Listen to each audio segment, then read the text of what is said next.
ከብዙ መንፈሳዊ አሰራሮች ውስጥ አንዱ እግዚአብሔር ሲመርጠን ያለው ነገር ራስን መቀበል የሚባል ነገር ነው።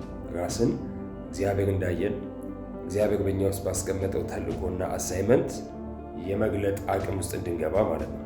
ራስን መቀበል ስላችሁ እግዚአብሔር እንዳየን መሆን ማለት ነው። እግዚአብሔር አምላክ ካያችሁ እግዚአብሔር ቃል ውስጥ መጀመሪያ መሳፍንት ምዕራፍ 6 አካባቢ የእግዚአብሔር መልአክ ጌዴዎን ጋር ሲመጣ አንተ ጽኑ ኃያል ሰው እግዚአብሔር ካንተ ጋር ነው።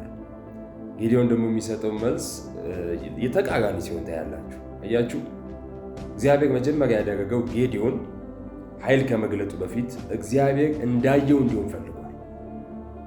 ያኔ ኃይልን ገለጠ።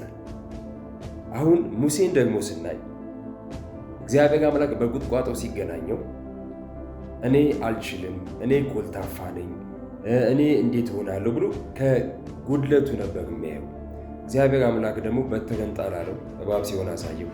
እጅህን ወደ ልብስ አስገባለው፣ ለምጽ ሲሆን አሳየው። ደግመህ ክተት አለው፣ ሲፈወስ አየ። እንደዚሁ ተአምራት በአንተ አደርጋለሁ አለ። ሙሴ ራሱን እንደ ነቢይ ራሱን እንደ እግዚአብሔር አፍ እንዲቀበል ስለፈለገው ማለት ነው። ጌታ ኢየሱስ ከሐዋርያት ጋር 3 ዓመት ተኩል ሲያሳልፍ አብዛኛው ጊዜ ራሳቸውን እንደ መልእክተኛ እንደ ሐዋርያ እንዲቀበሉ መስራት ላይ ነበረ። እናንተ ስልጣንን ሰጥቻችኋለሁ፣ እባብና ጊንጡን ትረግጣላችሁ፣ አንድም የሚጎዳችሁ የለም። አያችሁ፣ ምን ሲያደርግ ነበር ጌታ? የእነሱን ማንነት እንደ እግዚአብሔር ቃል እያመጣ ነበር።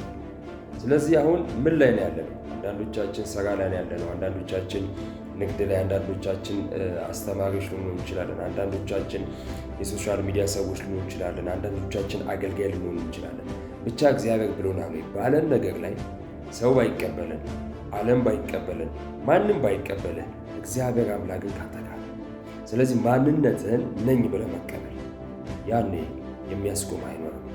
በግለ ኢየሱስ ሲሆን ተባረክ።